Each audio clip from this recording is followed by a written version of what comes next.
Hello students, welcome back to my channel जिसका नाम है साइंस स्टडी कॉर्नर। तो स्टूडेंट्स, आज की क्लास में हम करने वाले हैं goods and services tax GST chapter के एमसीक्यूज। तो कुछ इंपॉर्टेंट क्वेश्चंस लिए हैं मैंने, और उस इंपॉर्टेंट क्वेश्चंस के साथ उनका क्या सोल्यूशन है, मतलब क्या आंसर है, वो भी हम देखेंगे।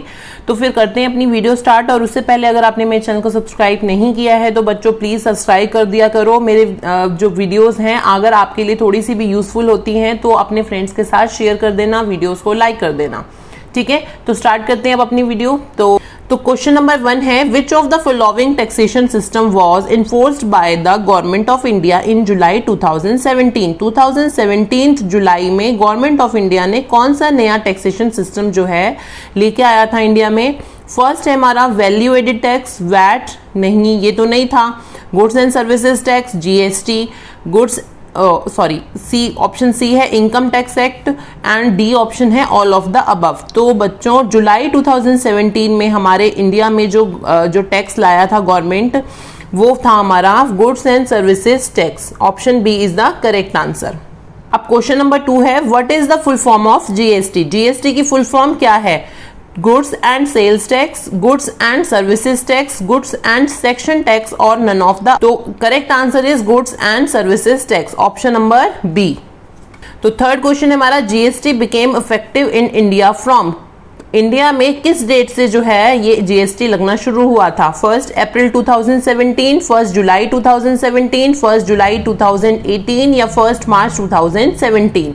तो बच्चों इंडिया में जो हमारा टैक्स आ गया था, मतलब जीएसटी आना है, ये तो हमारा डिसाइड हो गया था 29 मार्च 2017 में। ठीक है, लेकिन ये इफेक्टिव कब से शुरू हुआ था। 1 जुलाई 2017 से। ठीक है, तो correct answer is option number B. Question 4 है, GST is a dash question mark, मतलब कौन सा टैक्स है। इनडायरेक्ट टैक्स है, डायरेक्ट टैक्स है, both direct and indirect tax, और नन ऑफ द अबव। तो बच्चों जीएसटी हमारा इनडायरेक्ट टैक्स है, क्योंकि ये जो टैक्स लगता है गुड्स एंड सर्विसेज पे इनडायरेक्ट वे में हम जो है गवर्नमेंट को पे करते हैं, डायरेक्टली हम इसे पे नहीं करते हैं, तो इसे हम क्या बोलेंगे, इनडायरेक्ट टैक्स। ठीक है, तो correct answer is option number A. अब क्वेश्चन नंबर 5 है, GST is based on principle. तो जीएसटी जो है किस प्रिंसिपल पे बेस्ड है।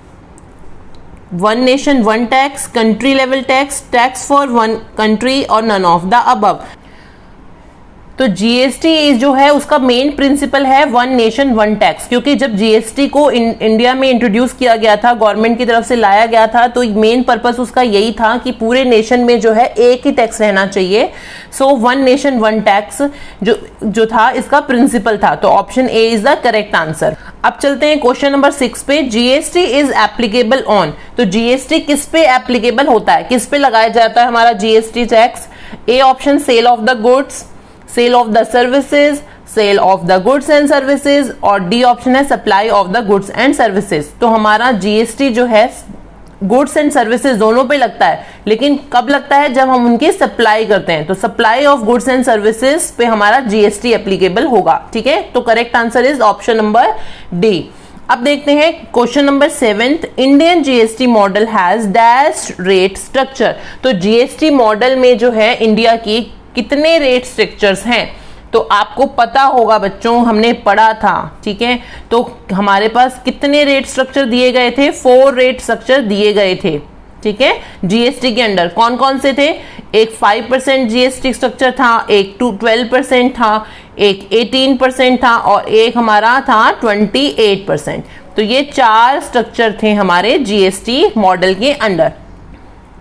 क्वेश्चन नंबर 8 है हमारा, IGST is payable when supply is. तो आईजीएसटी हमें कब पे करना है, जब हम सप्लाई कहां करेंगे, इंटरस्टेट। ऑप्शन ए है interstate, option B intrastate, option C intra UT, या फिर option D all of the above. तो आईजीएसटी हमारा कब पेएबल होता है, जब हम कहां पे ट्रांजेक्शन करते हैं, मतलब कहां पे हम सप्लाई कर रहे हैं। तो हमारा जो है इंटरस्टेट में अगर हम सप्लाई करेंगे तो हमारा आईजीएसटी चार्ज होगा। ठीक है, सीजीएसटी था, एसजीएसटी था, और आईजीएसटी था। ये 3 टैक्स पढ़े थे हमने जीएसटी में। ये दोनों क्या होंगे, ये होंगे हमारे इंट्रास्टेट। ठीक है, और ये वाला हमारा है इंटरस्टेट। ओके, अब चलते हैं क्वेश्चन नंबर 9 पे। विच of the following taxes is replaced by GST. तो जीएसटी ने कौन से टैक्सेस को जो है रिप्लेस किया? सेंट्रल स्टेट टैक्स को, सेंट्रल एक्साइज ड्यूटी को, वैट को, या ऑल ऑफ द अबव। तो ये सारे टैक्सेस को हमारा जीएसटी ने क्या किया था? रिप्लेस कर दिया था। इन सब टैक्सेस की जगह बस अब जीएसटी जो है चार्ज किया जाता है। तो option D is the correct answer. Okay, question number 10 है goods and services tax. GST is a tax on. कब किस पे लगता है हमारा टैक्स? सैलरीज पे लगता है, प्रॉपर्टी पे लगता है, गुड्स एंड सर्विसेज पे लगता है, या वेल्थ पे लगता है? ठीक है, तो obviously goods and services tax है तो गुड्स एंड सर्विसेज पे ही लगेगा, सैलरीज पे नहीं लगेगा, प्रॉपर्टीज पे नहीं लगेगा, वेल्थ पे नहीं लगेगा। तो correct answer is option number C. ठीक है, अब क्वेश्चन नंबर 11 है in case of intra state supplies. Intra state supply है तो क्या आएगा इसमें? Intra state which of the following is levied on the goods and services. तो इंटर स्टेट में हमने पढ़ा आईजीएसटी, इंटर स्टेट में क्या है? इंटर में क्या है?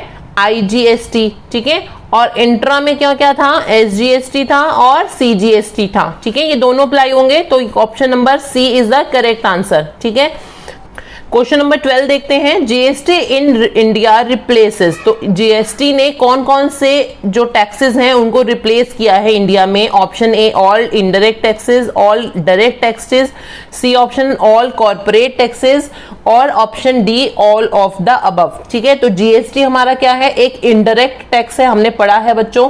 तो जितने भी इनडायरेक्ट टैक्सेस थे उनको इसने रिप्लेस कर दिया जीएसटी ने। तो option A is the correct answer. Option number 13 में, क्वेश्चन नंबर 13 पे चलते हैं। Tax paid on purchase by manufacturer और seller of goods and services is known as.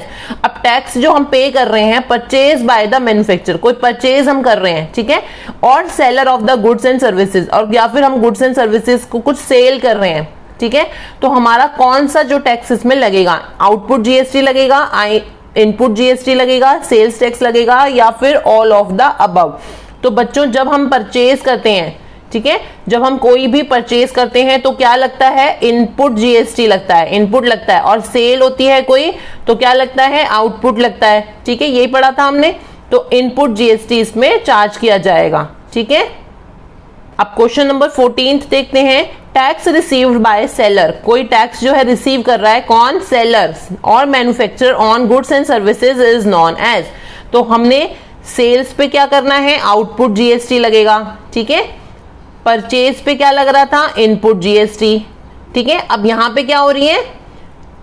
Sales हो रही है। ठीक है, तो हमारा क्या लगेगा इसमें? आउटपुट जीएसटी लगेगा। तो option A is the correct answer. Question number 15 है the concept of goods and services GST originated from which country. किस कंट्री से जो है ये गुड जीएसटी हम लाए गए हैं? कौन सी कंट्री का जो है ये कंसेप्ट है? ठीक है, तो कनाडा का है, जर्मनी का है, ब्रिटेन है, या फिर यूनाइटेड स्टेट का है।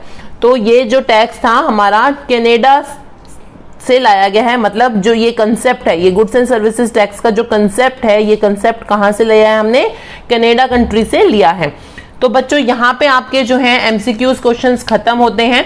ठीक है, आई होप आपको सब समझ आ गए होंगे, आपका पूरा चैप्टर रिवाइज हो गया होगा। तो बच्चों अगर आपको इस चैप्टर से रिलेटेड या फिर किसी भी चैप्टर से रिलेटेड कोई भी डाउट हो तो आप मुझे कमेंट सेक्शन में कमेंट करके पूछ सकते हैं। अदरवाइज आपको मैंने ईमेल आईडी का लिंक भी जो है अपने डिस्क्रिप्शन में दे दिया है, उस पर आप मेल करके भी पूछ सकते हैं।